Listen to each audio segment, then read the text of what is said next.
ಇವತ್ತು restaurant style ghee rice ಹೇಗೆ ಮಾಡೋದು ಅಂತ ತೋರಿಸ್ಕೊಡ್ತೀನಿ ಬನ್ನಿ.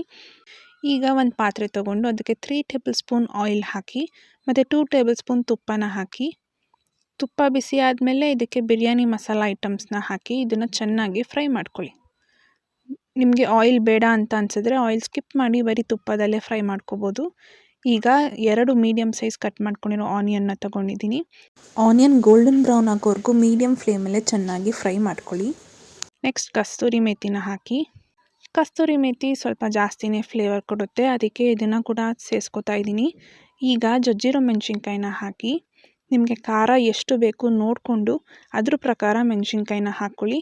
ಇದನ್ನು ಕೂಡ ಚೆನ್ನಾಗಿ ಫ್ರೈ ಮಾಡ್ಕೊಳ್ಳಿ. ಈ ಥರ ಚೆನ್ನಾಗಿ ಫ್ರೈ ಆದಮೇಲೆ ಇದಕ್ಕೆ ವಾಟರ್ನ ಆ್ಯಡ್ ಮಾಡ್ಕೋಬೇಕು. ನೀವು ಅಕ್ಕಿ ಎಷ್ಟು ತೊಗೊಂಡಿರ್ತೀರ ನೋಡಿಕೊಂಡು ಅದ್ರ ಪ್ರಕಾರ ನೀರನ್ನ ಸೇರಿಸ್ಕೊಳ್ಳಿ. ಈಗ ರುಚಿಗೆ ಬೇಕಾದಷ್ಟು ಉಪ್ಪು ಮತ್ತು ಹಾಲನ್ನ ಸೇರಿಸ್ಕೊತಾ ಇದ್ದೀನಿ. ಹಾಲೇ ಗೀ ರೆಸಿಪಿದು ಸೀಕ್ರೆಟ್ ಇಂಗ್ರೀಡಿಯೆಂಟ್ ಆಗಿರುತ್ತೆ. ನಿಮಗೆ ರೆಸ್ಟೋರೆಂಟ್ ಸ್ಟೈಲ್ ಬೇಕು ಅಂತ ಅನಿಸಿದ್ರೆ ಹಾಲನ್ನ ಹಾಕ್ಕೊಳ್ಳಿ. ಹಾಲು ಈ ಥರ ಕುದಿ ಬಂದಮೇಲೆ ಅಕ್ಕಿನ ನೆನೆಸಿಟ್ಕೊಂಡಿದ್ದೆ ನಾನು, ಆ ಅಕ್ಕಿನ ಇದಕ್ಕೆ ಹಾಕ್ಕೊಂಡು ಚೆನ್ನಾಗಿ ಮಿಕ್ಸ್ ಮಾಡಿ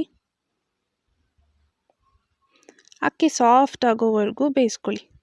ಈಗ ಲಾಸ್ಟಲ್ಲಿ ತುಪ್ಪನ ಹಾಕಿ 1 ರೌಂಡ್ ಎಲ್ಲನೂ ಮಿಕ್ಸ್ ಮಾಡಿ ಕೊರಿಯಂಡರ್ ಹಾಕಿ ಗಾರ್ನಿಷ್ ಮಾಡಿದ್ರೆ ಸಿಂಪಲ್ ಆಗಿರೋ ghee rice ready to serve. ಇದನ್ನು ನೀವು ರಾಯ್ತಾ ಅಥವಾ ವೆಜಿಟೇಬಲ್ ಕುರ್ಮಾ ಜೊತೆ ಟ್ರೈ ಮಾಡಿ ನೋಡಿ, ಹೇಗಿತ್ತು ಅಂತ ಕಮೆಂಟ್ ಮಾಡಿ ತಿಳಿಸಿ.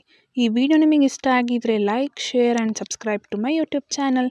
Thank you for watching.